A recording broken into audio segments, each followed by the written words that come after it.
नमस्कार दोस्तों। हिंदी साहित्य की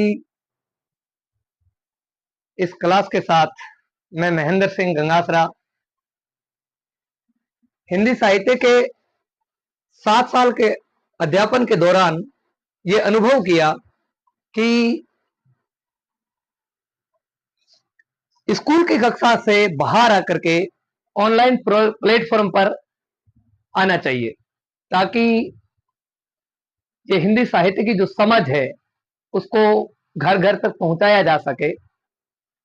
तो आज पहली जो क्लास है वो मैं रिकॉर्ड करने जा रहा हूं और पहली ही क्लास की जो शुरुआत की है वो पद्मावत से है।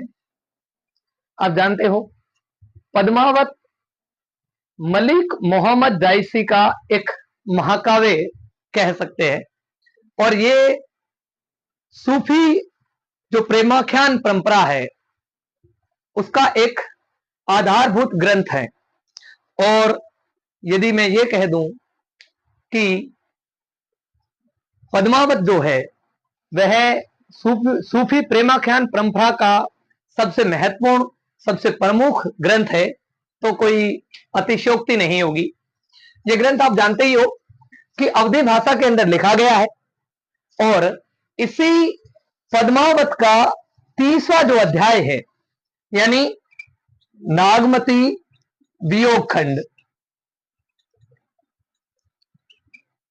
जो कि नेट जेआरएफ उसके अलावा मैं बात करूंगा जयनारायण व्यास विश्वविद्यालय जोधपुर जिसके बीए प्रथम वर्ष के हिंदी के पाठ्यक्रम में सम्मिलित है और उसमें यही नागमती वियोग खंड अर्थात जो मलिक मोहम्मद जायसी का जो 12मासा है वह दिया गया है। तो हम आज उसको समझने का प्रयास करेंगे।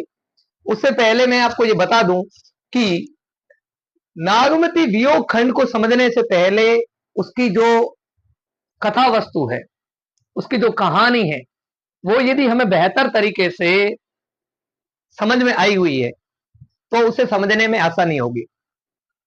तो मैं बिना किसी देरी के उस क्लास को आरंभ करने जा रहा हूं। तो यहां पे मैं कह दूं कि एक जगह है जिसका नाम है सिंहल द्वीप। सिंहल द्वीप और उस समय सिंहल द्वीप के अंदर जो राजा था वो था गंधर्व सेन। गंधर्व सेन राजा था सिंहल द्वीप का और उसी गंधर्व सेन के एक कन्या हुई जिसका नाम है पद्मिनी। पद्मिनी नाम की इनके कन्या हुई और वह रूप में अद्वितीय सुंदरी थी अर्थात उसके समान इस संसार में कोई सुंदरी नहीं थी। इस प्रकार की सुंदरी थी और उसी गंधर्व सेन के पास एक तोता था जिसका नाम था हीरामन।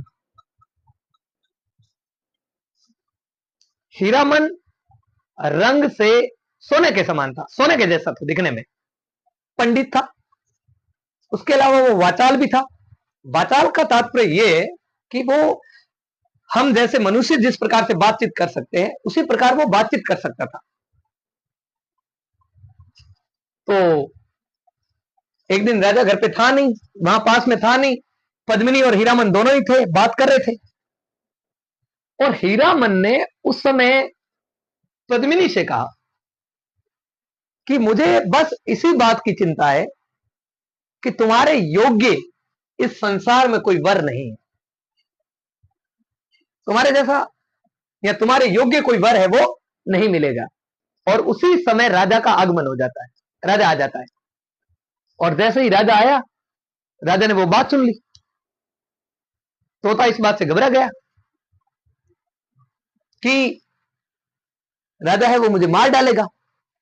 राजा वैसे ही कुपित हुआ था और इसी कारण से हीरामन तोता है वो वहां से उड़ गया और उड़ करके वो किसी वन प्रदेश में चला गया, जंगल में चला गया। और जैसे ही वो जंगल में चला जाता है तो क्या होता है कि एक बहेलिया होता है कि बहेलिए के द्वारा वो पकड़ लिया जाता है बहेलिया का मतलब जो चिड़ियों को पक्षियों को पकड़ने वाला होता है, उसके द्वारा पकड़ लिया गया। और उस बहेलिये ने क्या किया कि एक ब्राह्मण था, उस ब्राह्मण को बेच दिया, इसी हीरामन तोते को। और उसी ब्राह्मण ने क्या किया, 1 लाख रुपए लेकर के रतन सेन को बेच दिया। बात समझ में आई? यानी कहने का मतलब, जो हीरामन तोता है, जो गंधर्व सेन के भय से वन में उड़ गया था, उसे बहेलिये ने पकड़ लिया, और बहेलिये ने उसे ब्राह्मण को बेच दिया, और ब्राह्मण ने किसको बेच दिया, रतन सेन को। अब मैं आपको बता देना चाहूंगा कि रतन सेन वही है जो उस समय चित्तौड़ के राजा है, चित्तौड़ का राजा है। अब उसने जैसे ही खरीदा, ध्यान रखना 1 लाख रुपए में खरीदा, उसके बाद वो तोता है वो बहुत ही अधिक प्रिय हो गया राजा का, बहुत अधिक प्रिय। एक बार रतन सेन शिकार के ऊपर चला गया, राजा है वो शिकार पर गया हुआ था, तो आप जानते ही हो कि साथ में ले जाएंगे नहीं। तो हुआ ये कि रतन सेन के पहले एक विवाह कर रखा था। विवाह को मैं यहां पे समानांतर जगह नहीं है, इस वजह से यहीं पे लिख रहा हूं कि उनकी पत्नी जो थी उसका नाम था नागमती। नागमती घर पे थी और हीरामन तोता घर पे ही था, यानी उसी महल के अंदर। नागमती क्या कर रही थी, श्रृंगार कर रही थी, मान के चलिए कि आईने के सामने खड़ी थी। और आप जानते ही हो कि भारत के अंदर या इस देश के अंदर जो स्त्रियों के लिए केंद्रीय तत्व है वो योग्यता ही नहीं है, वह सुंदरता है। और हर स्त्री को अपनी सुंदरता पे गर्व होता है और वह प्रयास करती है सुंदर दिखने का। और मैं यहां स्पष्ट कर देना चाहूंगा कि सुंदरता और कुरूपता ये हमारी बुद्धि का विभाजन है, कि हमारी बुद्धि ने यह विभाजन कर लिया कि अमुक या ऐसा दिखने वाला सुंदर है और वैसा कुरूप। वास्तव में ऐसा कुछ नहीं होता। तो नागमती वो श्रृंगार कर रही थी आईने के सामने, और उसने कह दिया, हीरामन से पूछ लिया कि मेरे समान इस दुनिया में और कोई सुंदरी है क्या, कभी देखी है क्या मेरे जैसी सुंदर? और तोता है वो इस बात पे हंस गया, मुस्कुरा लिया। अब बताइए औरत को गुस्सा आएगा कि नहीं आएगा?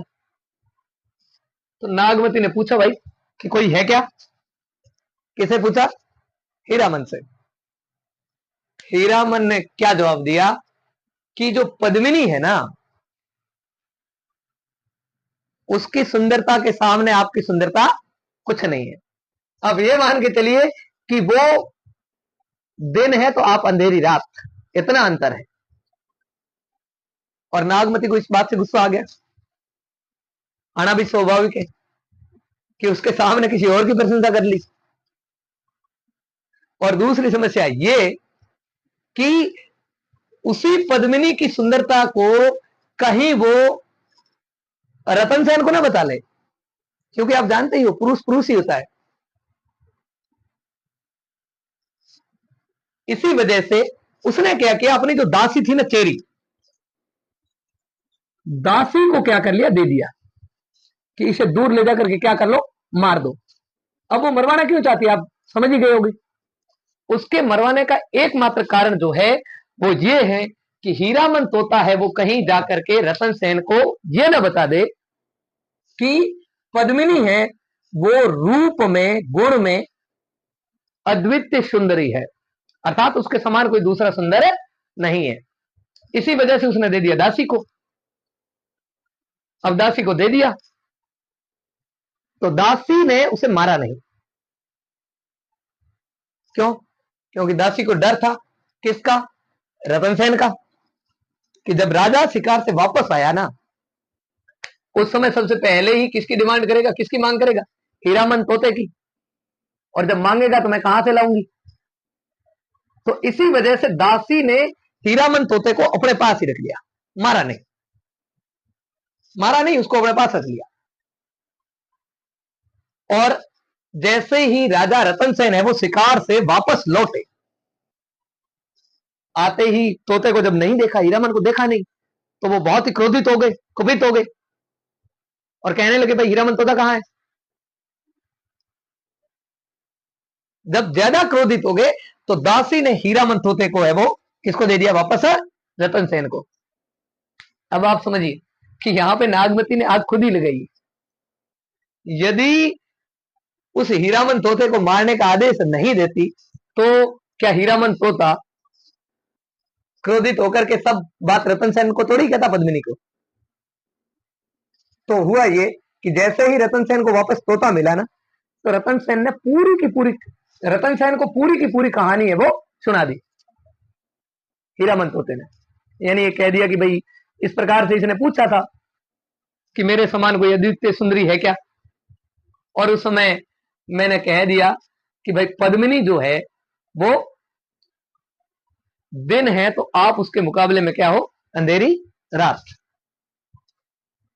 और अब तो वो बढ़ चढ़ के ही वर्णन करेगा, और उसके सौंदर्य का वर्णन सुनकर के रतन सेन तो बिल्कुल बावला सा हो गया, पागल सा हो गया, मूर्छित हो गया यहां तक, और उसके वियोग में जीने लगा। और उसी वक्त हुआ ये कि रतन सेन ने उसी समय 16,000 कुंवर योगी, यहां पे ध्यान रखना है, संख्याएं हैं, ध्यान रखना, 16,000 जो 16,000 जो कुंवर,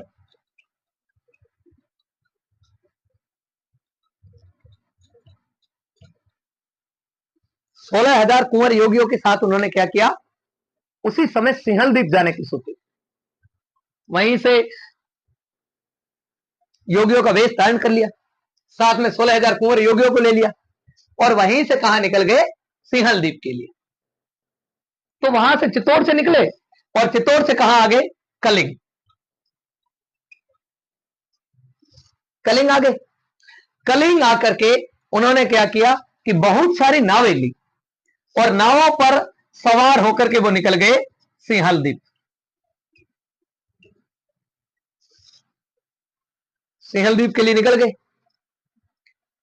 पहुंचे सिंहल द्वीप, और वहां जाकर के एक कोई प्राचीन शिव मंदिर था, शिव मंदिर के अंदर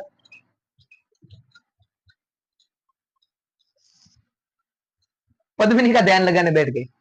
यहां पे ध्यान देना है कि मंदिर तो शिव का है, ध्यान है वो पद्मिनी का लगा रहा है योगियों के साथ में। पद्मिनी का ध्यान लगाने के लिए बैठ गया, और हीरामन तोते को आदेश दे दिया, भाई जा, अब समाचार पहुंचा गया, जा।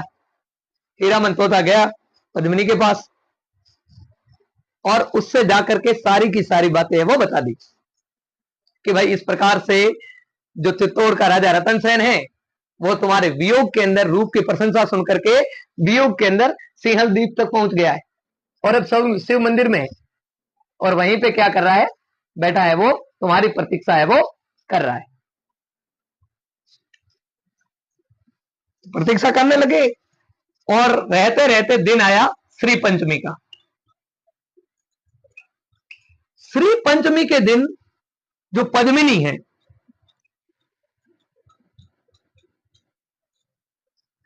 पद्मिनी आई शिव मंदिर में, और जैसे ही आई उसका अद्भुत सौंदर्य देख करके राजा है वो हक्का बक्का रह गया, उसे ढंग से देख नहीं पाया, और वो मूर्छित होकर के वहीं गिर गया। पद्मिनी है वो पूजा करके चली गई वापस, और उसने कहला भेज दिया, समाचार भेज दिया राजा के पास कि जो आपके पास मौका था, अवसर था देखने का, उस समय तो आप चूक गए। अब यदि मिलना ही चाहते हो, यदि प्राप्त ही करना चाहते हो, तो एकमात्र रास्ता है कि इस दुर्गम सिंहल द्वीप पर चढ़ाई करो, और चढ़ाई करके पद्मिनी को प्राप्त करो। राजा ने सोचा यही ठीक, भाई चित्तौड़ से यहां तक आ गए हैं तो अब सिंहल द्वीप कौन सा दूर है, पर ध्यान रखना वो दुर्गम है।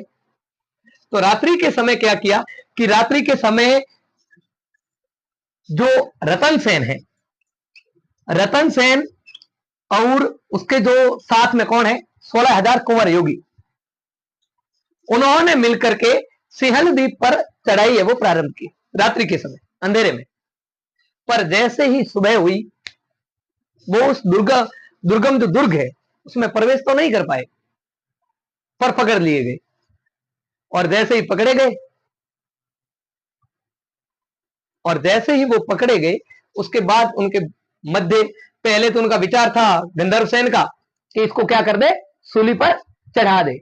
जैसे ही सूली पर चढ़ाने के लिए रतन सेन को ले जा रहे थे, उस समय कुंवर योगी वगैरह सब है वो दुर्ग के अंदर प्रवेश कर गए, और गंधर्व सैनिक की जो सेना है वो उससे हार गई। और जैसे ही हारी, तो अब गंधर्व सेना वो हाथ जोड़ करके खड़ा हो गया।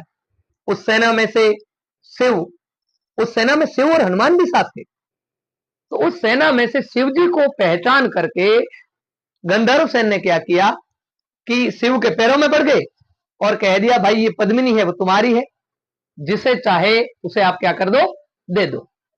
और ऐसा करके रतन सेन और पद्मिनी दोनों का क्या हो गया, विवाह। विवाह हो गया, वहां से विदा हो गए। और विदा होने के बाद दोनों कहां आ गए, वापस चित्तौड़। दोनों चित्तौड़ आ गए। चित्तौड़ जैसे ही आए, उसके कुछ समय पश्चात यहां पे मैं कहना चाहूंगा कि रतन सेन के दरबार में एक व्यक्ति रहता था जिसका नाम राघव चेतन था। राघव चेतन। और उसे यक्षिणी सिद्धि प्राप्त थी। उसे कौन सी सिद्धि थी, यक्षिणी, यक्षिणी सिद्धि प्राप्त थी। और उसने एक दिन क्या किया कि जो प्रतिपदा, अर्थात हम सामान्य भाषा में जिसे एकम बोलते हैं, प्रतिपदा को द्वितीया में बदल दिया। और ये बदला क्यों था कि उसके जो रतन सेन के दरबार के जो पंडित है या जो ज्योतिष है, उनको नीचा दिखाने के लिए। तो यानी प्रतिपदा को उसने क्या बता दिया, द्वितीया, और द्वितीया बता करके चांद दिखा दिया द्वितीया का। अब बताओ द्वितीया का चांद उसने कैसे दिखाया होगा, अपनी यक्षिणी सिद्धि के द्वारा। यह बात पता चल गई राजा को, यानी रतन सेन को। और जैसे ही रतन सेन को चली, तो रतन सेन बहुत ही क्रोधित हो गए राघव चेतन पर। और जैसे ही क्रोधित हुए, उन्होंने देश निकाला का आदेश दे दिया कि भाई इस राघव चेतन को क्या कर लो, देश से यानी चित्तौड़ के राज्य से बाहर निकाल लो। जैसे ही राघव चेतन को बाहर निकाला, तो वो बहुत ही ज्यादा क्रोधित हो गए। भाई वो सोचने लगा बदला लेने की, कि मैं इस अपमान का है वो बदला लेकर के ही रहूंगा। अब बताओ कि बदला लेना है तो इतना बड़ा साम्राज्य कौन सा है, वो दिल्ली का है। और इसीलिए वो सीधा का सीधा चित्तौड़ से कहां चला गया, दिल्ली। और उस समय आप जानते ही हो कि रतन सेन के समय दिल्ली पर जो शासन था अलाउद्दीन का था, अलाउद्दीन खिलजी, अलाउद्दीन का शासन था। मैं चला गया अलाउद्दीन के पास, और अलाउद्दीन के पास जाकर के वो जो पद्मिनी के कंगन थे वो अलाउद्दीन को दिए, और जाकर के कहा कि इस संसार की सबसे जो सुंदरी है वो कौन है, पद्मिनी है। और उसके रूप की प्रशंसा है वो अलाउद्दीन के सामने की। और अलाउद्दीन ने उसके रूप की प्रशंसा सुनकर के क्या किया कि एक लेटर लिखा, पत्र, और पत्र लिख करके किसको भेज दिया, रतन सेन को। भाई यही लिखा कि देख जो पद्मिनी है ना, उसको क्या कर ले, मेरे हरम में पहुंचा दे। अब बताओ राजपूत राजपूत होता है, ऐसी बात सुनेगा तो क्रोध आएगा कि नहीं आएगा। रतन सेन बहुत क्रोधित हुए, बहुत कुपित हुए, और उसका जवाब भी कुछ नहीं दिया। तो अलाउद्दीन ने क्या कर लिया कि अलाउद्दीन ने रतन सेन पर यानी चित्तौड़ पर क्या कर लिया, आक्रमण, आक्रमण कर लिया। क्योंकि उसने पत्र में स्पष्ट ही कहा था कि युद्ध को टालना चाहते हो तो एक ही शर्त है, और वो ये है कि पद्मिनी को मेरे हरम में पहुंचा दो, अर्थात पद्मिनी को मेरे को दे दो आप फिर। पर ऐसा थोड़ा ही कर सकते हैं क्या, सम्मान सम्मान होता है। तो अलाउद्दीन ने आक्रमण कर लिया चित्तौड़ पर चित्तौड़ के किले को जीत पाना इतना आसान थोड़ा ही है। तो इसलिए क्या किया कि अलाउद्दीन ने उस चित्तौड़ के किले पर कई साल तक, यानी बहुत लंबे समय तक है वो घेरा डाले रखा, घेरा डाल दिया कई दिनों तक। और घेरा डालने से क्या होता है? कुछ संभव है क्या? कुछ नहीं है। घेरा डाले रखा, जीत नहीं पाया, जीतना तो असंभव ही है। तो उसने कूटनीति सोची, उसने भाई अलाउद्दीन ने वापस पत्र लिखा रतन सेन को कि ठीक है भाई, मैं अब जाता हूं चित्तौड़ से जा रहा हूं, दिल्ली जा रहा हूं वापस, और हम क्या करते हैं, आपसे मित्रता कर लेते हैं, संधि कर लेते हैं। बस मैं जीत नहीं पाया और मैं वापस रवाना हो रहा हूं, मित्रता कर लेते हैं, संधि कर लेते हैं। और यहां पे मात खा गए कौन? रतन सेन। कि रतन सेन ने क्या किया, उस संधि पत्र को या उस संधि वार्ता को स्वीकार कर लिया और कह दिया अलाउद्दीन को कि भाई संधि कर ही रहे हैं तो आजा मेरे किले में और दावत कबूल कर। अर्थात कि जो मित्रता की जो पहली दावत है वह क्या कर, कबूल कर। तो अलाउद्दीन है वो अकेला आ गया रतन सेन के किले में आ गया। किले में आकर के उन्होंने दावत वगैरह की, खाना वगैरह खाया। खाना वगैरह खाने के बाद उन्होंने शतरंज का खेल खेला। शतरंज का खेल खेल रहे, ध्यान रखना। जब शतरंज का वह खेल खेल रहे थे, मान के चलिए कि जैसे ये टेबल है, यहां पर मैं कह लेता हूं कि यहां पे रतन सेन बैठे और यहां पे जैसे मैं कह दूं अलाउद्दीन को ए लिख लेता हूं, ठीक है, जगह नहीं है, बोर्ड बहुत छोटा है संसाधन के हिसाब से। अलाउद्दीन बैठे और मान लीजिए कि यहां पे कोई आईना लगा हो, कांच लगा हो पीछे की हो, और यदि यहीं से कहीं पद्मिनी गुजरती है तो आईने में उसका फोटो तो दिखेगा। तो क्या किया कि उस आईने के अंदर अलाउद्दीन ने पद्मिनी की जो छवि है वो देख ली और देखते ही वो मूर्छित हो गया। और जैसे ही मूर्छित हुआ उसके पश्चात होश आया। होश आने के बाद रतन सेन है वो अलाउद्दीन को अपने किले का जो मुख्य दरवाजा है, मान लो कि मैं कह देता हूं कि ये चित्र वैसे ही मुझे नहीं बनाने आते, ये किला है, किले का मान लो ये मुख्य दरवाजा है, दरवाजे से जैसे ही बाहर पहुंचाने के लिए आए, जैसे किले से बाहर यहां तक आए तो यहां पर मान के चलिए कि अलाउद्दीन के सैनिक थे। सैनिकों ने क्या किया कि अलाउद्दीन के जो सैनिक थे उन्होंने रतन सेन को क्या कर लिया, बंधक बना लिया। अलाउद्दीन को जो सैनिक थे उन्होंने रतन सेन को क्या कर लिया, बंधक बना लिया।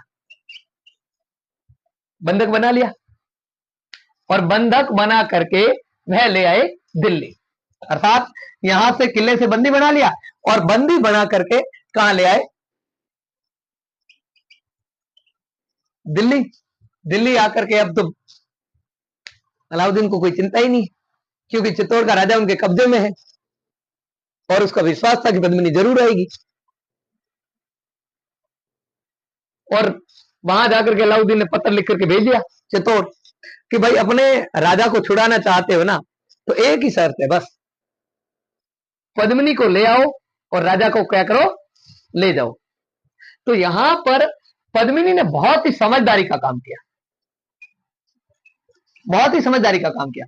उसने क्या किया कि 700 कम से कम आप मान के चलिए 700 पालकियों के अंदर क्या किया, जो पालकियां हैं उनके अंदर सैनिकों को बिठा दिया और सैनिकों को बिठा करके चली गई दिल्ली।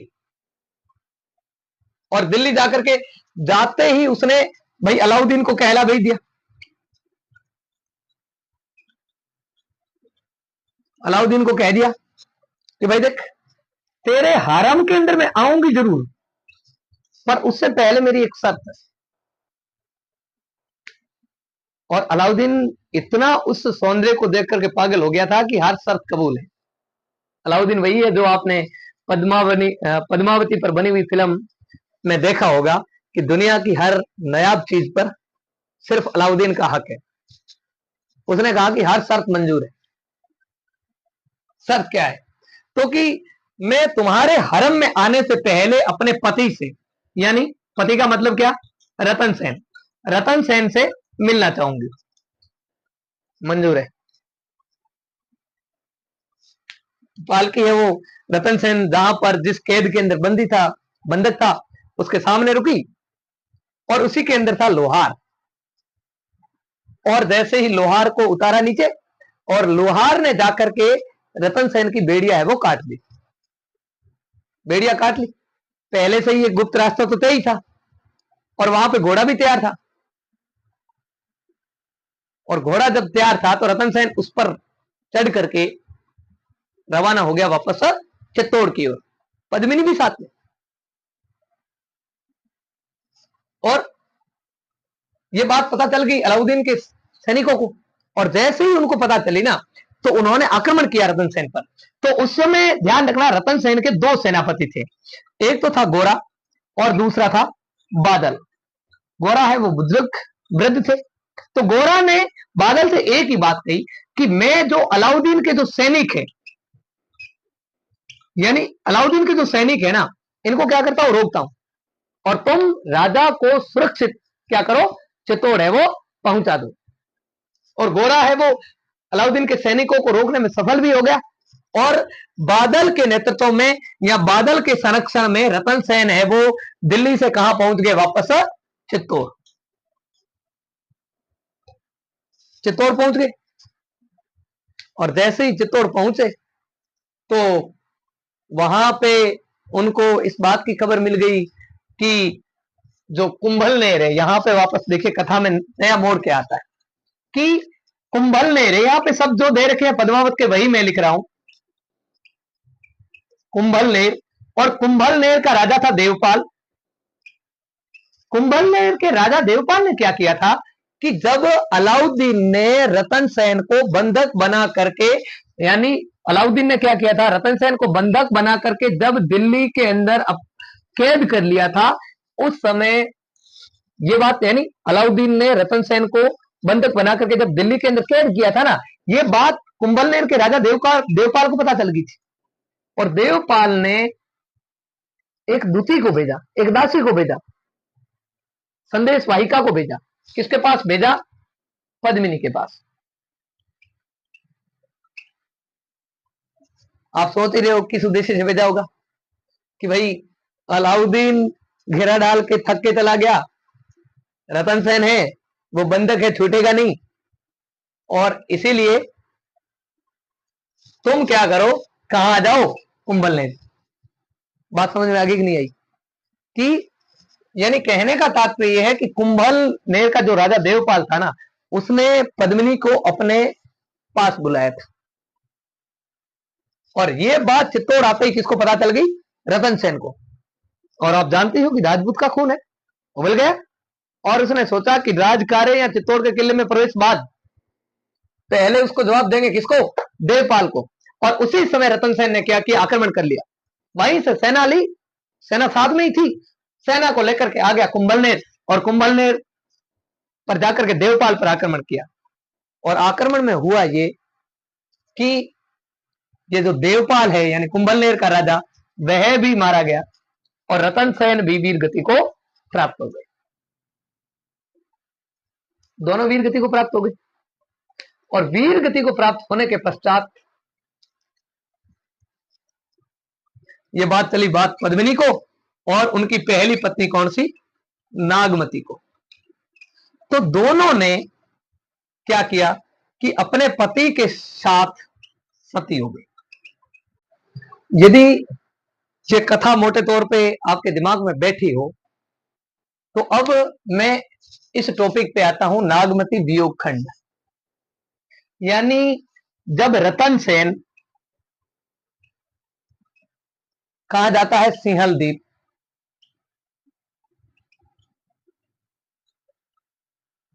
और वहां से यानी चित्तौड़ से रतन सेन सिंहल द्वीप जाता है। कहां से जाता है, चित्तौड़ से। यानी मैं यहां लिख लेता हूं चित्तौड़। चित्तौड़ से कहां जाता है, सिंहल द्वीप। और सिंहल द्वीप से वापस जो चित्तौड़ आता है पूरे 12 महीने से,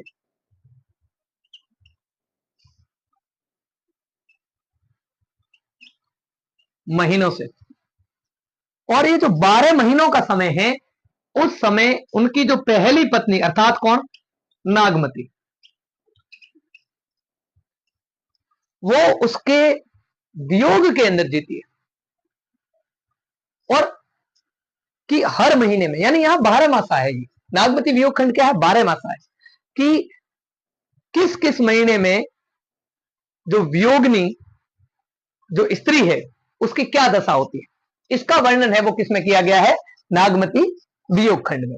तो ये बहुत ही महत्वपूर्ण टॉपिक है, जो यदि हम बात करें जेएनयू के प्रथम वर्ष के लिए, तो हर साल इससे एक न एक व्याख्या पूछी जाती है और एक दो सवाल है वो जरूर पूछे जाते हैं।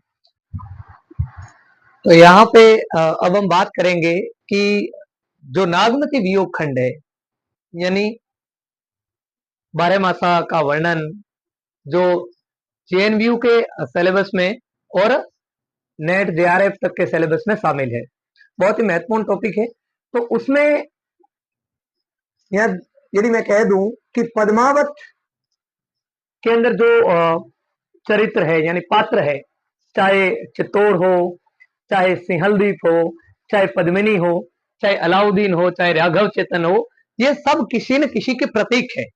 और इसमें लौकिक प्रेम के माध्यम से जो अलौकिक प्रेम है, यानी उस परमात्मा के प्रतीक जो प्रेम है उसको दिखाया गया है, उसका चित्रण किया गया है मलिक मोहम्मद जायसी के द्वारा। जैसे देखिए, मैं इसे एक यदि दोहे के माध्यम से यदि कह दूं तो वो ये होगा, इनकी जो चौपाई है वो इन्हीं पद्मावत की है कि तन चितोर मन राजा कीना, ये सिंहल बुद्धि पद्म निचीना, गुरु सुआ जही पंथ दिखावा, बिन गुरु जगत को निर्गुण पावा, नागमती ये दुनिया धंधा, बाचा सोई न एही चित बंधा, राघव दूत सोई शैतानु, माया अलाउदी सुल्तानु। यानी कि यहां पे पहली पंक्ति पे गौर कीजिए, क्या कहा कि तन चित उर, अर्थात जो चित्तूर चित्त उर, तो चित्त और उर का अर्थ यहां पे हृदय नहीं है, ध्यान रखना। चित्तौड़ का मतलब यह है, चित्तौड़ का मतलब है चित्तौड़, यानी जो तन चित्तौड़ है वो किसका प्रतीक है, शरीर का प्रतीक है, तन का प्रतीक है। तन चित्तौड़ मन राजा की न, और राजा जो है वो किसके प्रतीक है, मन का प्रतीक है। हिय सिंहल बुद्धि पद्म निचीना, अर्थात जो सिंहलदीप है वो किसका प्रतीक है, हृदय का प्रतीक है।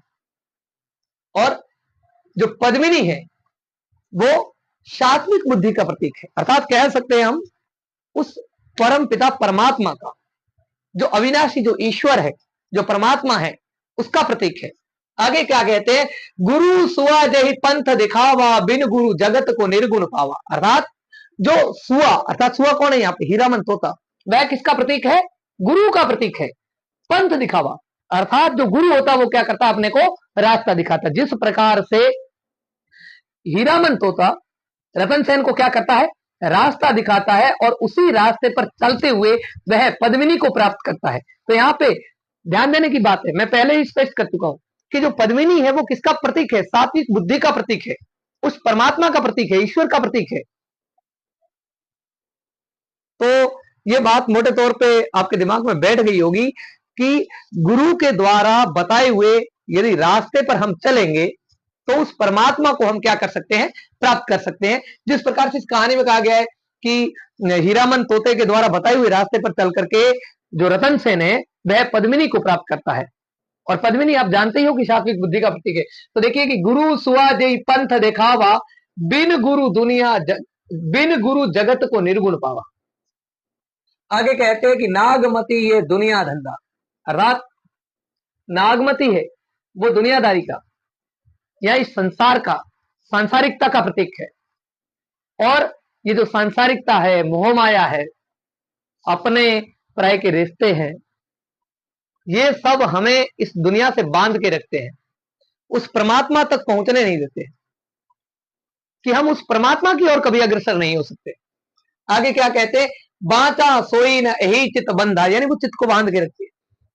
आगे देखिए, राघव दूत सोई शैतानु, अर्थात जो राघव दूत है वो शैतान का प्रतीक है। अर्थात यदि हम गुरु के द्वारा बताए हुए रास्ते पे ईश्वर की ओर अग्रसर हो गए, ईश्वर प्राप्ति की ओर अग्रसर हो गए, तो हमारे बीच में कई रुकावटें आएगी, कई अड़चने आएगी, और वह अड़चने किसका प्रतीक है, शैतान का। तो यहाँ पे जो राघव दूत है वह किसका प्रतीक है, शैतान का। और माया अलाउद्दीन सुल्तान, और जो अलाउद्दीन है वो किसका प्रतीक है? माया का प्रतीक है।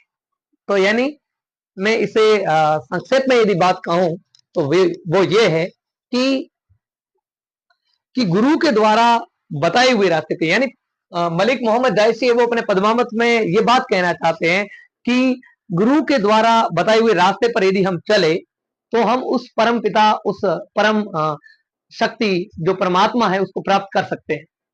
पर जब हम उस परमात्मा की ओर अग्रसर हो गए तो बहुत सारी ऐसी बाधाएं होगी, बहुत सारी ऐसी रुकावटें होगी जो हमारा क्या करेगी? रास्ता रोकेगी। यदि हमने उस रुकावटों को, यदि बाधाओं को यदि पार कर लिया तो हम निस्संदेह उस परमात्मा तक है वो पहुंच पाते हैं। इसी के साथ मैं अपनी इस आज की क्लास को विराम दूंगा। धन्यवाद।